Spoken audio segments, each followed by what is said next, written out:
Welcome, welcome, welcome. This is Last Week TeenPact, and I'm your host, Seth Wyatt. We are so excited to bring you our first ever episode of Last Week TeenPact. Now on this show, we're going to do several things. We're going to tackle some of the most pressing issues in TeenPact head on. We're going to give you a recap of the months and weeks and just general current events in TeenPact. We're going to make some jokes on some common occurrences in TeenPact. And most importantly, to go back to our first point, we're going to talk about some of the biggest and most pressing issues and most discussed issues in TeenPact in a fun and entertaining format. So, let's dive right into a recap of the last few weeks in TeenPact. The first thing we should talk about is TeenPact Congress, which I went to, which was amazing. The Florida State Capitol was flooded with crazy TeenPacters ready to legislate. I don't think I've ever made that statement about teenagers before, but I hope I can make it a lot more.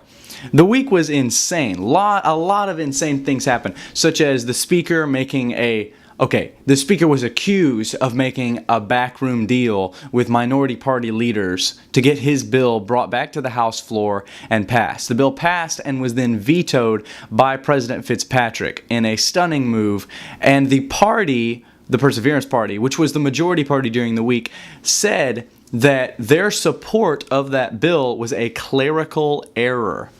Now, I, Seth Wyatt, am not really too much into politics, but clerical error sounds really, really fishy to me. I don't know about you.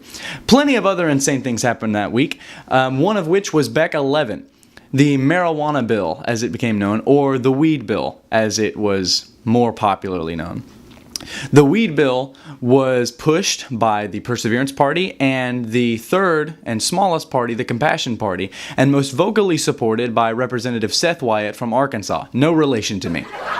Now, Representative Wyatt of Arkansas was so vocally supportive of this bill that at the beginning of the week, he said that the bill was going straight to the president's desk and nowhere else. This was met with a lot of skepticism by the media, and especially Representative Brent Butterbaugh from Ohio, who said that the bill was a catastrophe and not something that should be passed. Well, regardless of whatever Brent Butterbaugh may have said that week, or regardless of any of the hard work I will admit, that the Vision Party, the minority party that was pushing against this bill, made, the bill, BEC 11, weed bill, still passed. It should be noted that this is the first TeenPact Congress to ever actually pass the marijuana bill and have it signed by the TeenPact president. That is a historical feat, and this TeenPact Congress, who came ready to pass that bill with a president who had the bill on his agenda, got that feat done. So we at Last Week TeenPact, or I at Last Week TeenPact, tip our hat to President Fitzpatrick and the 5th TeenPact Congress. Now let's move on to one of the biggest things in the last few weeks, if not the biggest thing in the last few weeks in TeenPact, which is the 2017 intern team. The 2017 intern team is huge. I wasn't quoting anyone in particular when I said that at all. The intern team is massive. It's so big that it's almost the size of the Republican field and the Democratic field that were running for president a few months ago combined, which is totally unreal.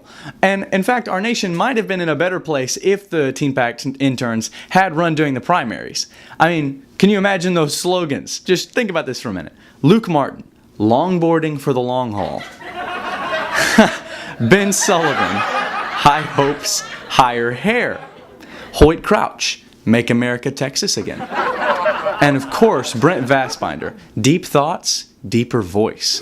And Parker Johnson, nothing, because he was on a TV show, and apparently that's all you need to run for president these days.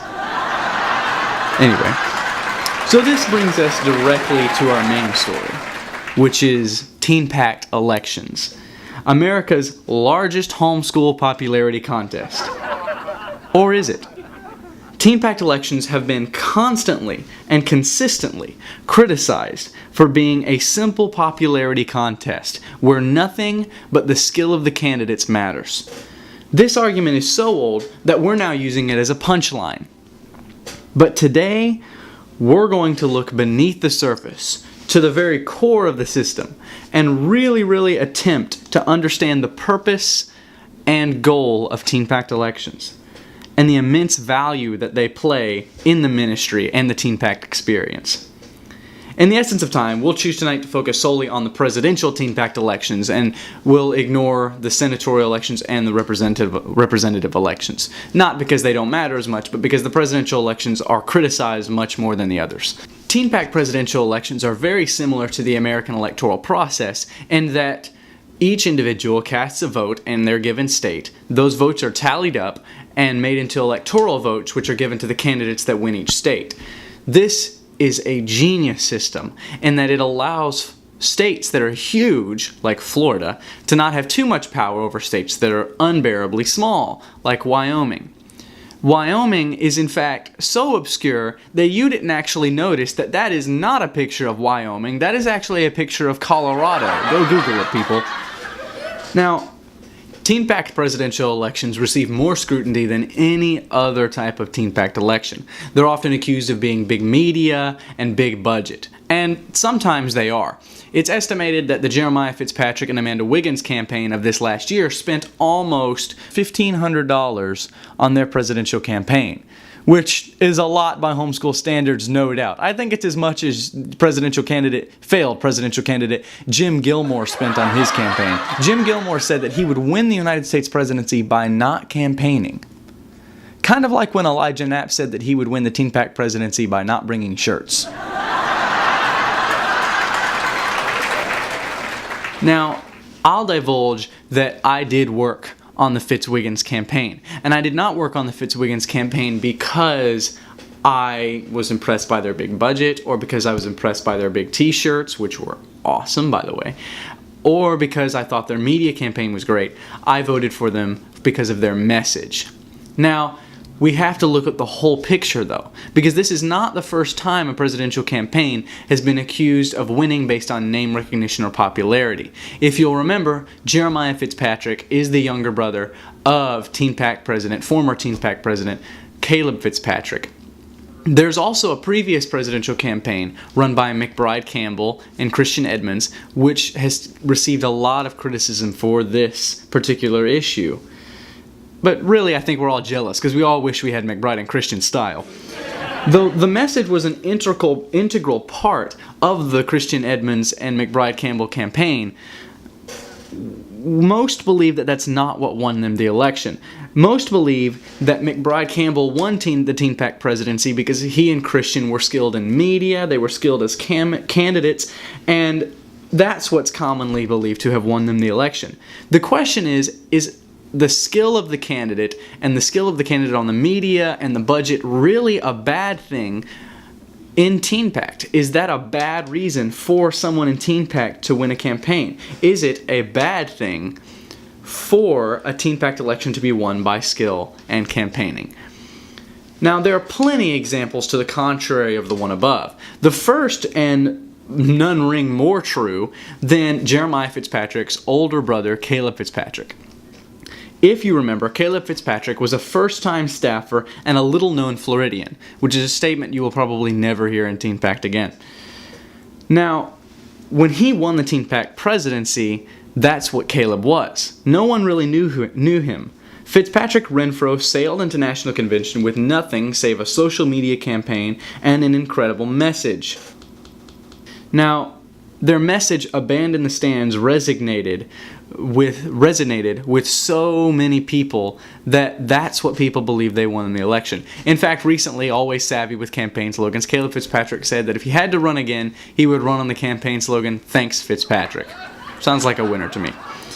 Now, how did Caleb Fitzpatrick and Haley Renfro win the election? Well, most say it was their message, but was it a combination of both?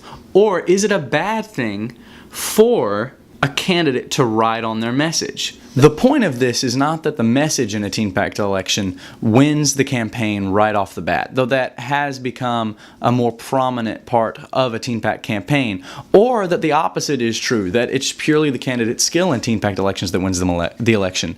In America, elections are purely won off of the candidate's skill, and on face value, it appears to most Christians that the message is the right path, that campaigns in TeenPact should purely be won off the message. But I don't believe that's the case. I don't think either extreme is true.